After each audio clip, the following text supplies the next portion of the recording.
Como é que você está vendo o processo de como é que chama isso? Desmaterialização do governo Bolsonaro, a começar pela postura do próprio Alberto. Que diabo de rei é esse que se auto-empala em pleno exercício do poder?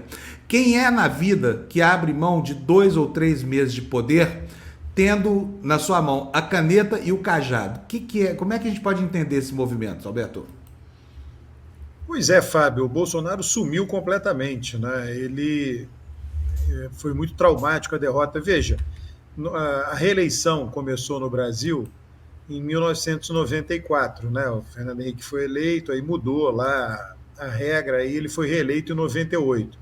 E pela primeira vez nós tivemos um presidente que não foi reeleito. A gente não sabia como era você perder a eleição ocorre no finalzinho, sempre no último segundo turno, né, no último final de semana de outubro, e toda vez que um presidente não for reeleito, ele vai ficar 2 meses no cargo sem representar a expectativa de poder. O mundo político vai olhar para ele, a mídia, todo mundo vai olhar para ele e vai dizer, não, ele só fica 2 meses, não vale mais, os próximos 4 anos, quem fica foi o outro lá que não está no cargo. Então a gente está vendo isso pela primeira vez. E essa primeira vez calhou de ser alguém que questiona o resultado eleitoral. Então ele não tem como ir a público, né? Ele preparou esse questionamento do resultado eleitoral durante todo o mandato dele, ele já vinha avisando que faria isso. E Fábio, eu sempre chamei a atenção que no Brasil as instituições brasileiras são diferentes das dos Estados Unidos. Quando o Trump questiona o resultado dos Estados Unidos, lá a apuração é feita pelos estados, por cada unidade, né? E aí você tem lá um estado específico que define a eleição. Esse estado é um daqueles swing states, né, que muda de lado, hora da vitória republicana, hora da vitória democrata. Então, para você questionar o resultado final nos Estados Unidos, basta questionar a apuração de 2 ou 3 estados. Então, você questiona uma apuração que é regionalizada.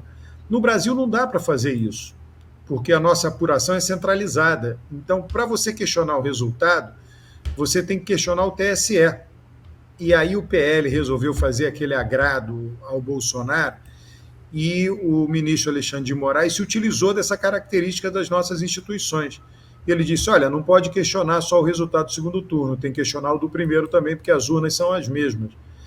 E isso não é possível de ser feito nos Estados Unidos. Então, e aí a justiça é centralizada, você tem um rodízio de ministros do Supremo que transitam para ministros do Supremo Tribunal Eleitoral, e caso o Bolsonaro questione, ele corre o risco de ser preso, diferentemente do caso norte-americano. Os Estados Unidos é inteiramente diferente. Então, se ele, né, não é mais expectativa de poder, ele não é mais expectativa de poder, e a única coisa que fazia era questionar o resultado eleitoral, ele ficou numa saia justa, quer dizer, ele não pode aparecer, né? E aí os seguidores dele que foram para a rua ficam desanimados, dizem, olha, a gente está aqui na rua, aquela coisa do Eduardo Bolsonaro ir para a Copa, aquilo ali é um verdadeiro absurdo do ponto de vista do militante que vai para a rua. Aquilo chega naquele militante, ele diz, eu estou aqui tomando chuva e ele está lá na Copa, curtindo do bem bom na Copa do Mundo. Então aquilo ali, simbolicamente, é uma coisa vergonhosa, né? Impressionante eles terem a coragem de fazer aquilo ali.